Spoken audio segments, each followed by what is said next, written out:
This week on the Game Adventure, Bungie halts Destiny 2 updates to gamble it all on Marathon, some indie developers get a sweet payout, and why The Outer Worlds playing a digital vanishing act is making me question digital versus physical media again. Let's go. The Game Adventure podcast is a weekly, family-friendly show keeping you up to date on all the latest news in video games. We'll also mix in a heavy dose of nostalgia with retro games and even things like how the worlds of tech and culture and even faith interact with video games as an art form. We're doing it all in less than an hour every Saturday morning, so let's get started. What is up, everybody? Hope you're having a fantastic week. My kids actually made fun of me this week for saying that every single episode. It's kind of become my intro and my outro, but I really do hope that you had a fantastic week this week. And hopefully this is a fun little podcast that you can listen to on a Saturday morning and kind of keep up to date with the latest in video games without being totally overwhelmed by everything that's happening in the tech and game industry. Hopefully this allows video games to fit better into your life instead of kind of taking over your life throughout the week as the news breaks. I know this week I really fell behind on kind of keeping up with articles as they came out. My usual rhythm is to kind of spend 5 or so minutes a day just kind of sorting through the articles that I have in my feed and then getting rid of most of them because they have nothing to do with actual video games and it's more just like generated industry news. And then picking out the few that I'm like, oh, that's interesting. I would want to know about that, so I'll talk about that. So that's really how I curate everything that we talk about on this show is, would I want to know more about that? Does that pique my interest? Or does that sound like something that the friends that I have that are kind of into video games would be interested to know more about? So I really am trying to curate this show for you and for me, because this is fun for me as well. So let's jump into the industry news and see what is happening out in the video game industry this week. So Bungie has been in the news a little bit over the last couple weeks, partially because of a loss that Sony announced they were taking on Bungie after they purchased them for a huge sum of money, $3.6 billion, a little while ago. And they announced that they were ending content updates for Destiny 2 to kind of shift all of the development pipeline, not to Destiny 3, but to their extraction shooter Marathon.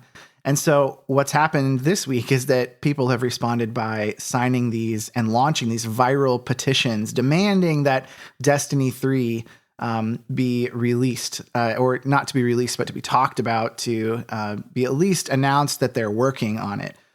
There were some leaked reports that came out that they were working behind the scenes on not Destiny 3, but an internal project that they codenamed Destiny Infinity, that looks like it may have just been an overhaul of Destiny 1, which was a favorite game of many, no doubt, but they completely scrapped those plans. Probably a good call. I don't know. I'd be interested to hear from the Destiny folks out there, whether this is something that you would have been interested in or not. Returning to Destiny with it kind of overhauled graphically, or if you're really, really excited to see Destiny 3. There's also in the news a lot of like the corporate panels, places like IGN were talking about how Destiny 2 is the studio's cash cow.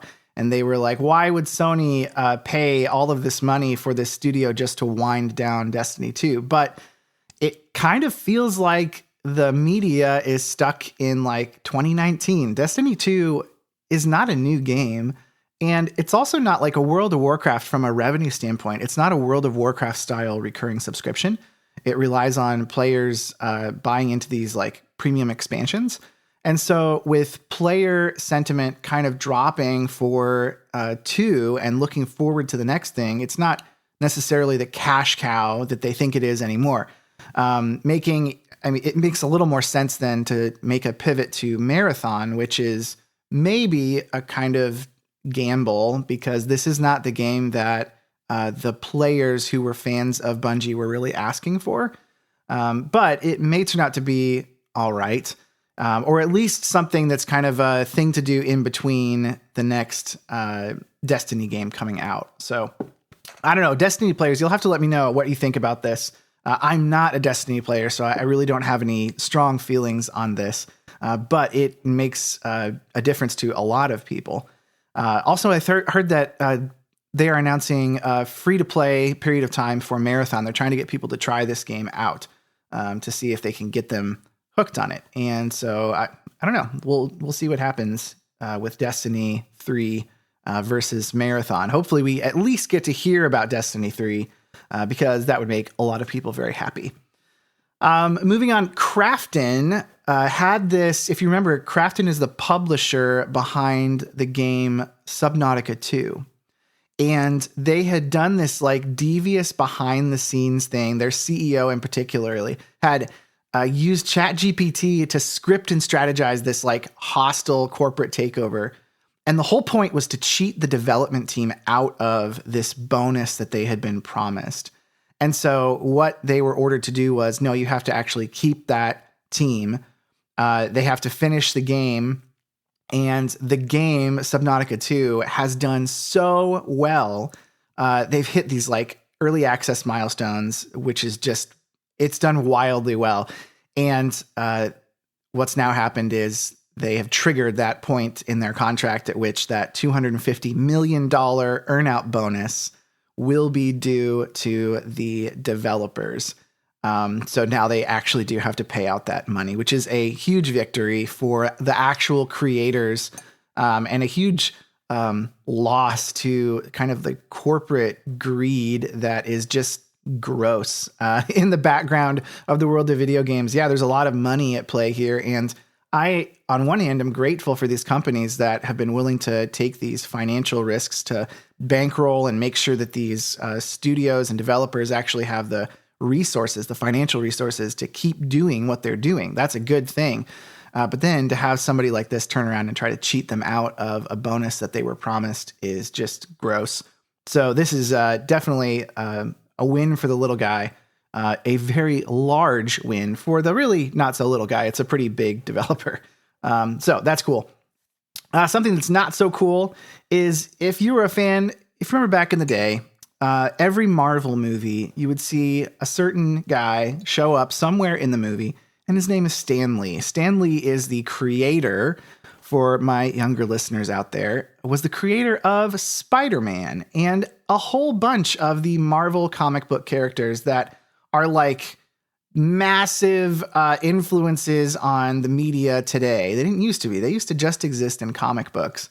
But Stan Lee has been showing up as the, basically this, like side characters for a 2 or 3 second clip in all of the Marvel movies for a long time. And the company ElevenLabs, who does AI voice and physical like avatar creation, so fake voice, has acquired the commercial rights to digitally replicate the voice and likeness of the late Stan Lee. So Stan Lee died, and this deal allows them to make new voiceovers and audiobooks and digital appearances for commercial projects, the deal says.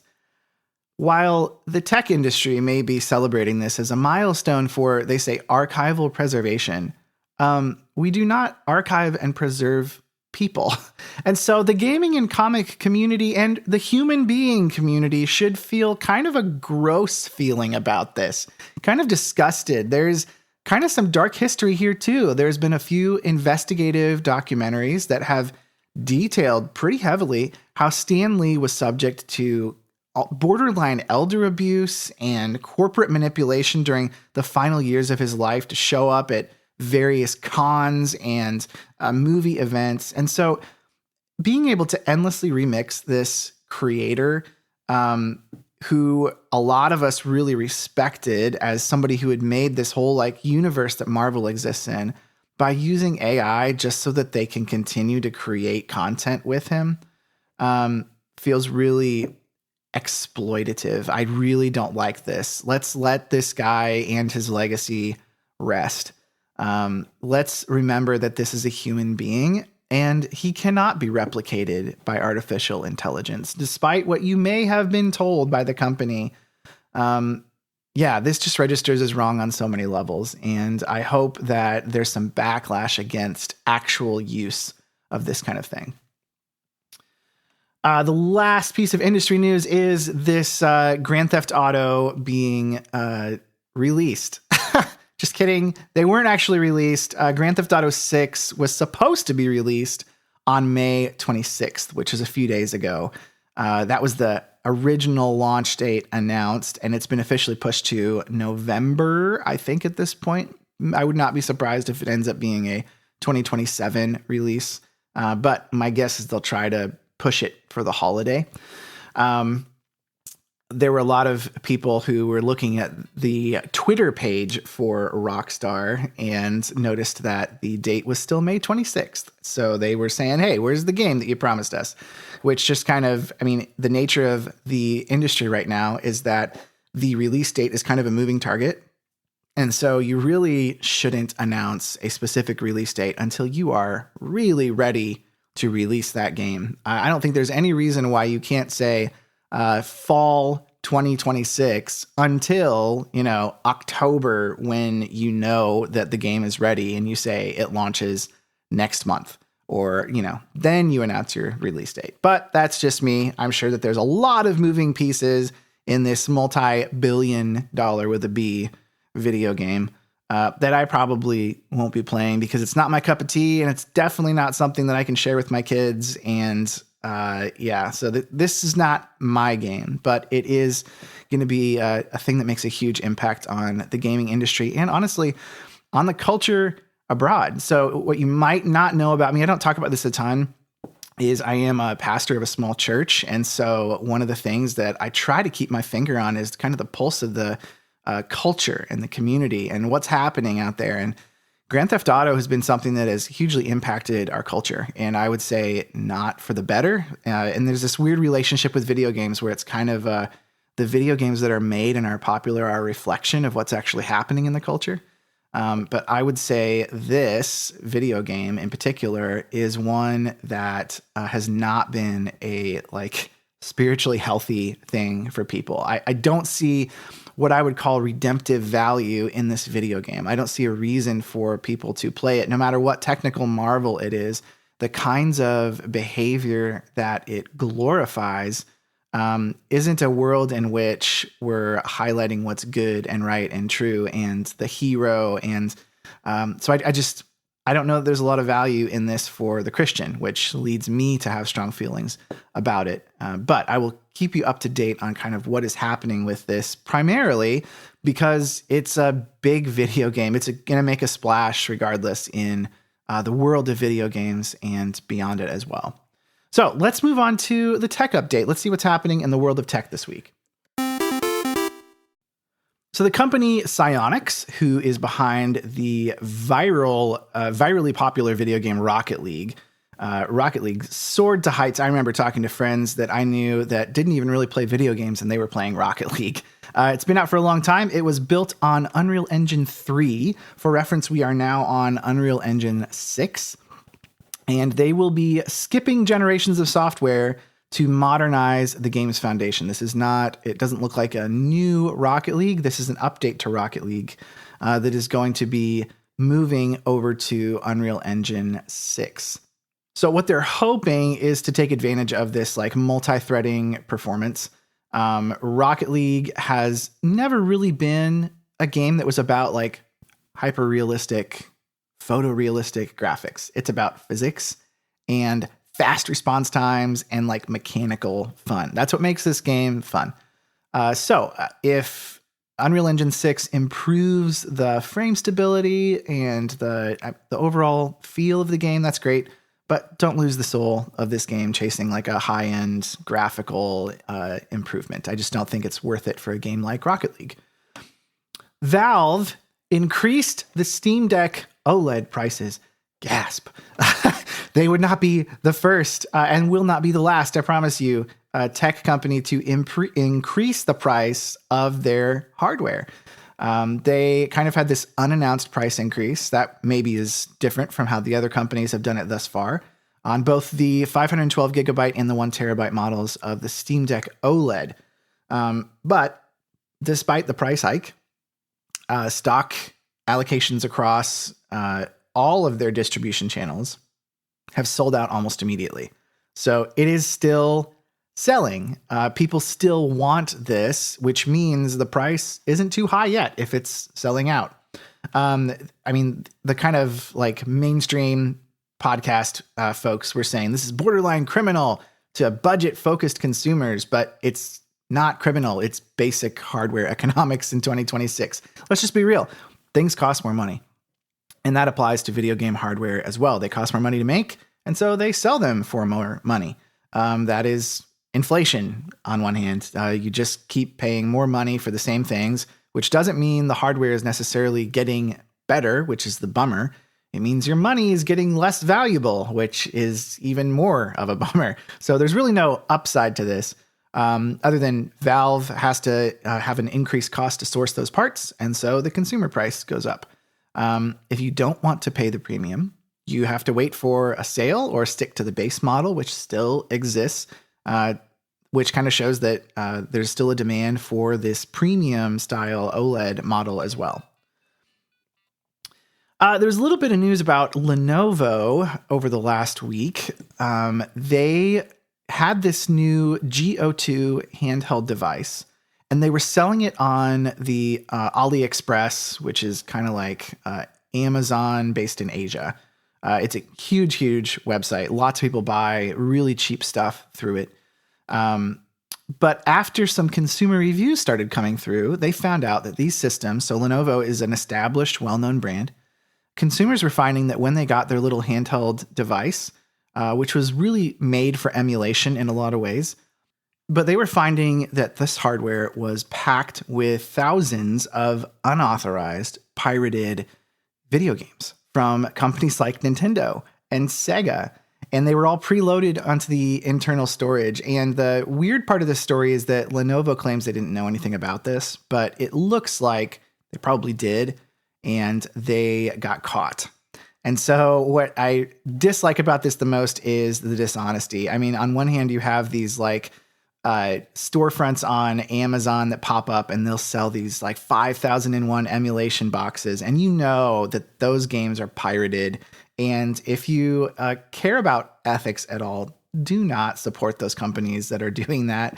That's unacceptable. But to have a company like Lenovo doing this is really not good. So we would expect some level of above boardness. I've just made that into an adjective or an adverb. You should be above board. You should do things ethically if you're a company like Lenovo. You have a reputation to uphold. People have expectations of you. So come on, Lenovo, let's get it together. I was excited to see them making a device like this coming from a brand name, but let's make sure that we're not supporting corporate piracy disguised as like an actual retail product.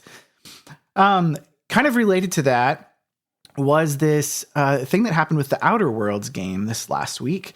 Obsidian Entertainment had the original version of the Outer Worlds video game and its standalone downloadable contents that were completely taken off, delisted everywhere, all at once. Steam, GOG, Xbox, PlayStation, all of them lost this edition. And the move was designed to make future buyers get the $40 Spacer's Choice edition. It was like the best version, includes the DLC. And so what they were trying to do was update it to that newer it's like a Game of the Year edition. But they messed up the back end rollout, and it broke the promised free upgrades for existing console owners due to what they called entitlement limitations. So most of the analysis of this is treating it like a minor tech hiccup that support teams are going to eventually patch, and they're going to figure this out, albeit the way that you are supposed to solve this is by making your own support ticket for everybody who lost access to the game that they already had. And this is why digital-only distribution starts to terrify video game preservationists. This is why digital storefronts still scare people who want to preserve the video games that they have. You wake up one morning and a licensing deal shifts overnight. You don't realize that it's happened, and a game that you loved and owned even has been modified or replaced or has completely vanished from the store page. This isn't just a minor again, this might just be a little bug that happened and they're going to fix it. But it shows this like underlying problem of letting these companies keep the actual media and we just pay for the right to use it. Because you do want to kind of own the things that you pay for. And that thought kind of brings us to my POV for the week. So in light of that story, we are living through this weird era where the concept of owning the things that you pay for has become almost an illusion. It's not as common as it once was, and it's not as straightforward as it once was. When a massive publisher can just flip a switch and alter a licensing contract and end up erasing a game or a version of that game from existence, it should kind of scare people who buy things digitally. At least it bothers me. And we see this happening kind of constantly across the landscape of media right now. If you look at what's happening with major streaming video services, where movies that consumers selected and bought and paid full price for are suddenly being taken off of their accounts because the corporate distribution rights for that window closed. This is precisely why I prefer, and I have personally moved my family's movie library onto self-hosted options like Plex and Jellyfin. And I've done that because I want to know with certainty that when I buy a film or I have it, that it is safely on a hard drive that I control, that's ready to watch in 5 years or tomorrow or 10 years or 20 years from now. Film is a part of our cultural ethos. And so we want to preserve these moments in history and be able to experience them down the road. But video games are kind of a different beast. And the structure that we've kind of accepted as the norm, maybe without realizing it, is starting to show some cracks. So if you take my personal setup right now in our house, I've gone all in on digital distribution for the Nintendo Switch, specifically for the Switch 2, but for the Switch as well. And practically, it works really well for me. It means that I can buy a game, a Switch game, and keep my console in my office, and my kids can seamlessly access and play all of those same titles on the other two Switch consoles out in the living room. We can all sit down and play on the couch together, play something like Mario Kart World, or look forward to a new release without like swapping plastic cards around all over the place. But I'll be totally honest with you. Every single time I press that buy button on a digital storefront, there is the frustrating reality kind of sitting in the back of my mind. I know deep down that I'm not buying a piece of history to own.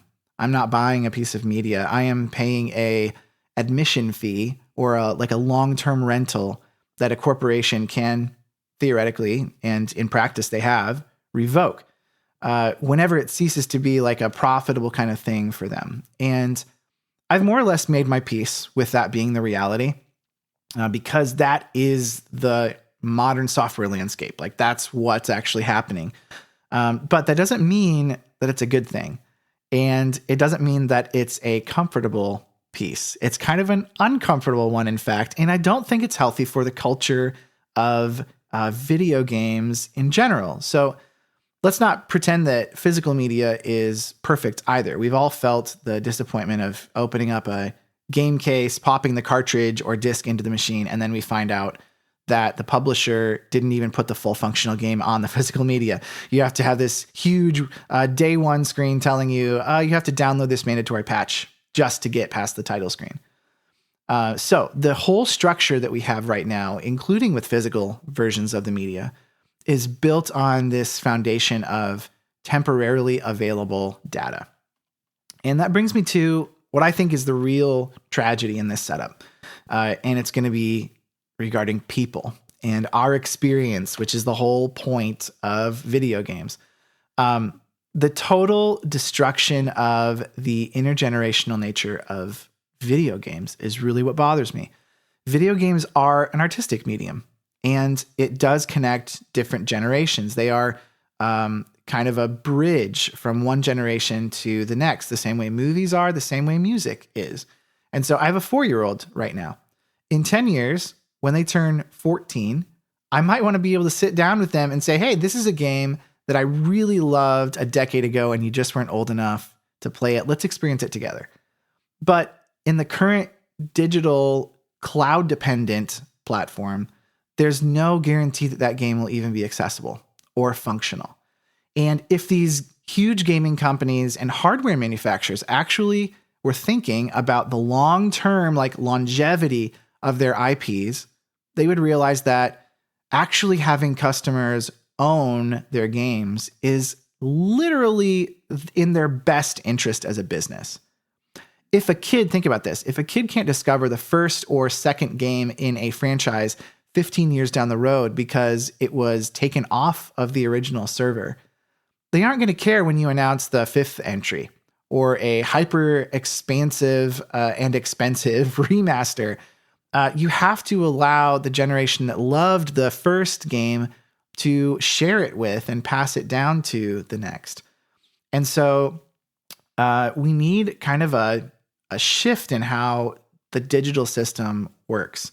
Why can't we see the rise of actual digital lifetime licensing? Like if I buy a game, that license could be tied to me permanently across the ecosystem. If a studio puts out an upgrade or a remastered version later, it would be awesome to be able to verify my lifetime license and upgrade my software. A lot like the cross-generational upgrade packs that we're seeing for the Switch 2. I think that was actually really smart on Nintendo's part because it makes me not afraid to buy a video game even towards the end of the life cycle because I know I can probably upgrade it to the next version when that comes out.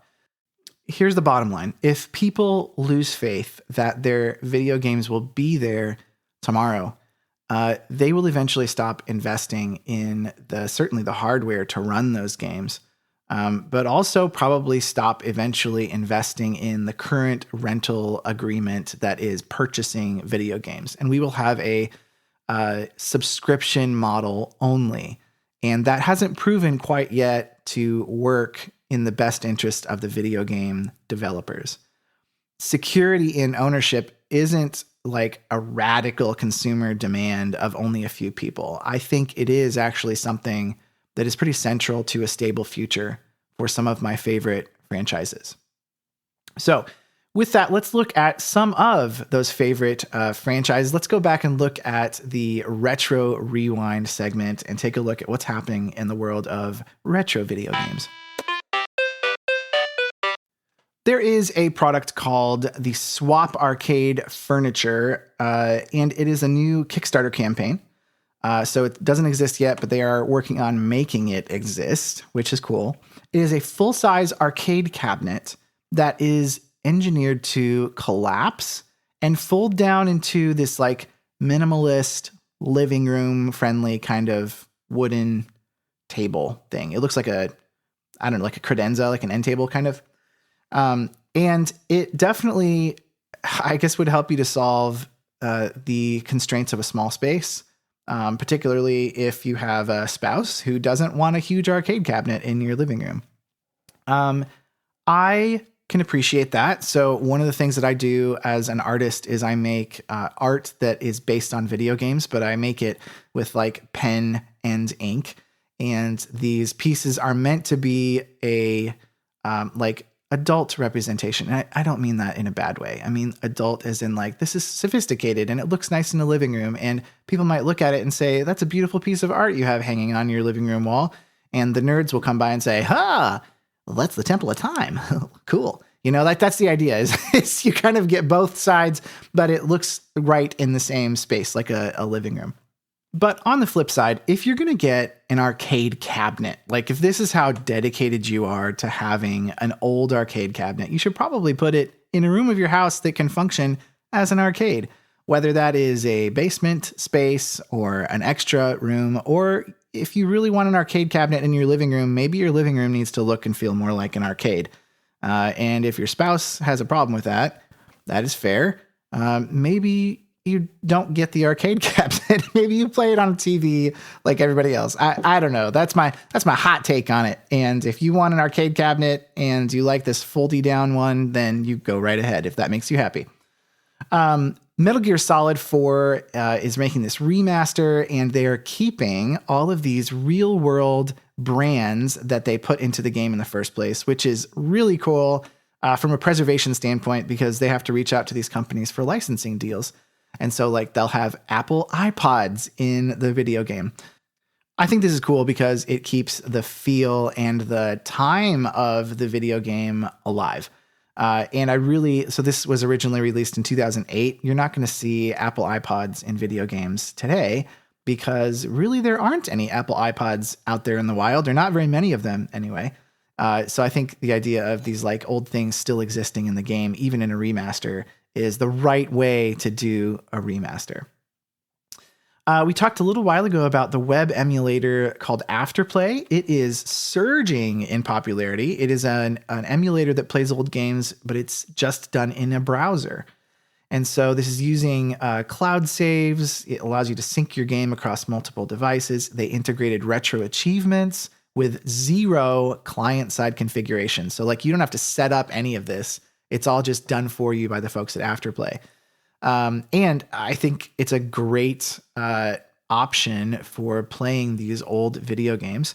There is the question of legality, and the answer is actually refreshing in this case. They are completely legal because they don't host any of the ROMs, especially the Nintendo or Sega ROMs, anything that's owned by those companies themselves. It is a secure sandbox where you upload your own legally obtained collection of ROMs. And they've even opened up a legitimate like digital storefront where you can buy new indie homebrew titles. And so this is kind of the gold standard, in my opinion, for making cloud emulation accessible and how it should look in respect to those like intellectual properties that video games represent. Another very exciting announcement coming to the Nintendo Switch Online. Donkey Kong 64 is officially arriving on the Switch Online expansion pack, coming on June 4th, so a little later this week. This is kind of exciting because this is kind of it was not the most popular Donkey Kong game. Definitely it's a win for preservation. It's pretty cheesy. It's got like the DK wrap. There's these big levels. But it is a core piece of history, so I think it's cool to have that available to play on modern screens. And then it's just a personal note. I've been playing a lot of old Game Boy games lately, mostly for the nostalgia. It takes me back to when I was a kid and played those games. But I have been playing Pokémon Yellow for like months because I'll play it for a little while and then I'll forget that I was playing it, and then I'll come back to it again and forget where I was. And so I'm playing this on the Odin, on the Thor, which is the dual screen device from AYN. And I still love this video game. Like there's something about the Pokemon formula that is just fun. You can pick it up, you can play it for a little while, and you can walk away, which is really the beauty of old games in particular. You don't need an hour to get back into what you were doing. You remember pretty quickly, like, oh yeah, I was headed to this gym and I was doing this, and you can play for 15, 20 minutes and then you can put it down. And yes, I am using quality of life toggles, like using the speed up function so that I can fast forward a little bit, making the slow walking, the text boxes, everything move a little bit quicker. I don't like to like fly through the game, but I do like it to move just a little quicker because it lets me experience this game without having to put in the time that I did when I was, 11 and 12 playing this game. But it definitely still holds my attention. So I would highly encourage, the best way to play this particular game is the only way to play it is through emulation. However, you can get Fire Red and Leaf Green, which are versions of Pokemon Red, and the closest thing to blue, well, the closest thing to green would be blue in the US. But those games are available on the Switch. And so that's probably the easiest place for most people to get them. I would encourage you to get games like that. They are a lot of fun, and they're still fun today. So with that, let's jump over to a more modern list of the games that will be coming out or have been talked about coming out in the next week or so here.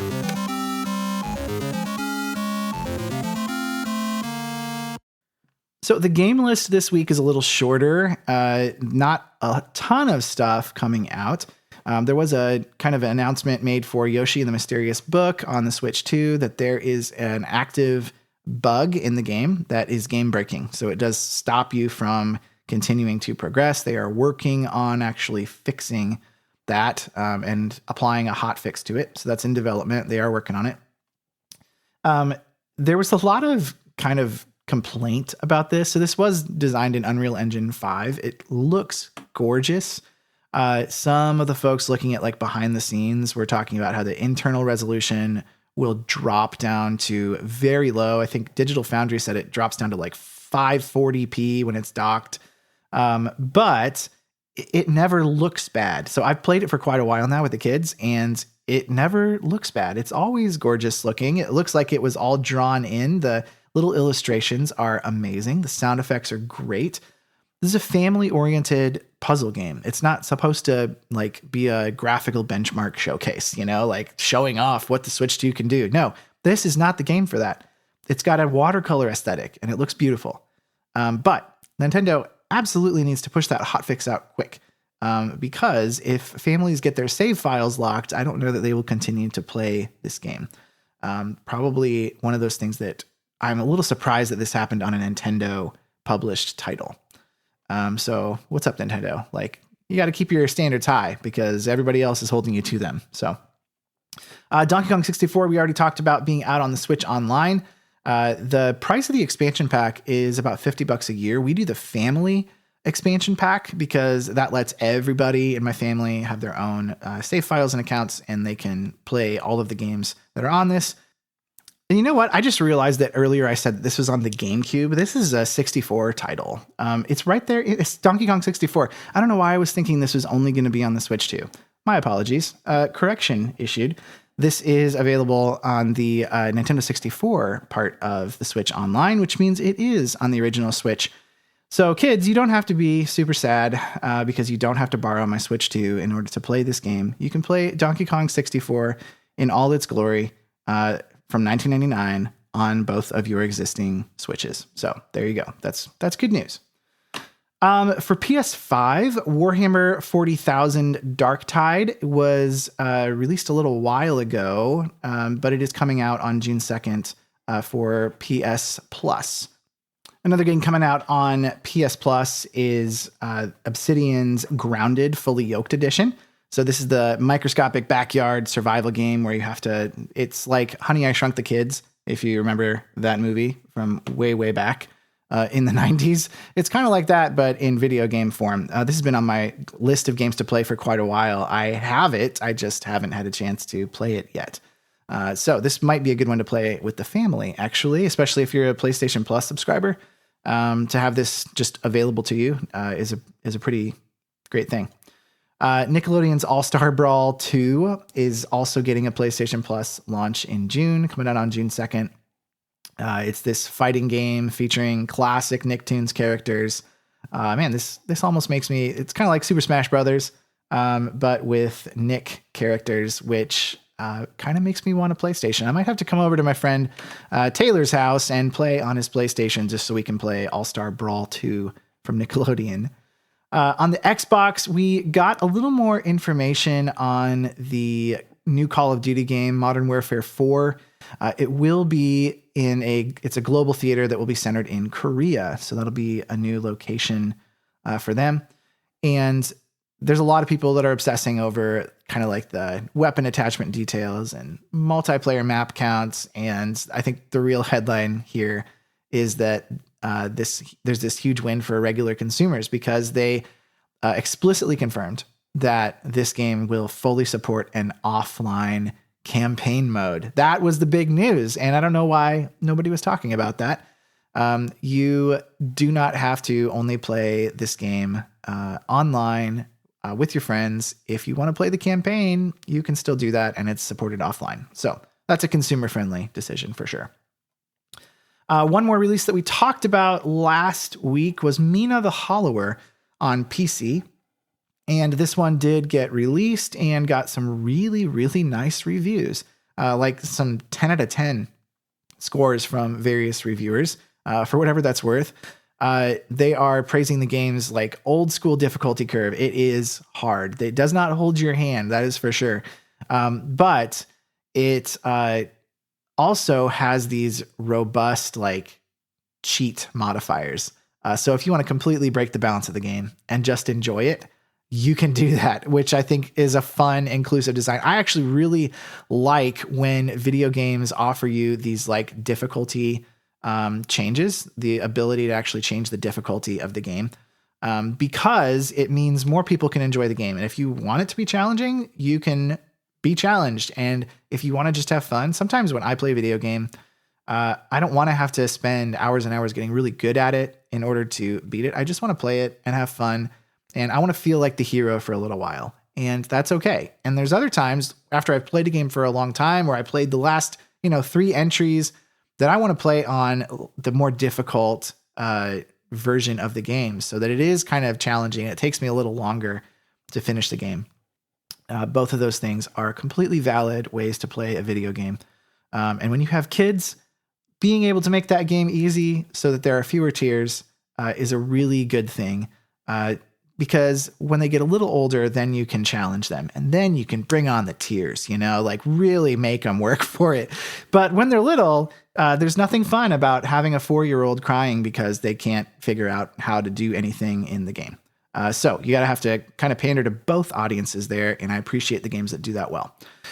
This is the last week for this month's question of the month. The May question of the month is, what is one game that you are really excited for that it seems like nobody is talking about?